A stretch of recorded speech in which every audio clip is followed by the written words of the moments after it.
કેમ છો YouTube family? SBI બેંકમાં આપણે પૈસા જમા કરાવવા માટેનું કેવી રીતે ફોર્મ ભરવું તેના વિશે માહિતી આપશું. તેનું ફોર્મ આપણે પહેલાં લઈશું બેંકમાંથી જઈને. તે આવી પ્રકારની આવશે સ્લીપ.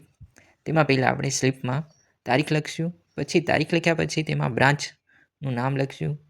પછી એકાઉન્ટ નંબર લખશું જે બેંકની પાસબુકમાં આપેલો હોય તે.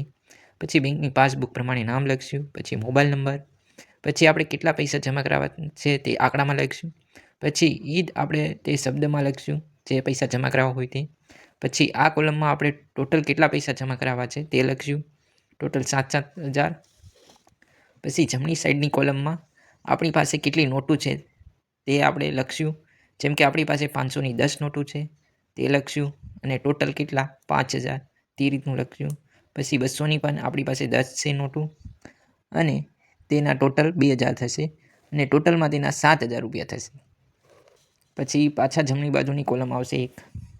તેમાં પહેલાં આપણે તારીખ લખશું, પછી બ્રાન્ચનું નામ લખશું, પછી બેંકની પાસબુકમાં એકાઉન્ટ નંબર આપેલો હોય તે લખશું, પછી જે બેંકની પાસબુકમાં નામ હોય તે લખશું, પછી મોબાઈલ નંબર, ઈમેલ આઈડી, પછી તેમાં આપણે શબ્દમાં પૈસા લખશું જમા કેટલા કરાવવા છે તે. પછી આપણે પૈસા જમા કરાવવા માટેની સ્લીપમાં સહી કરવાની રહેશે અહીંયા સિગ્નેચર ઓફ ડિપોઝિટર.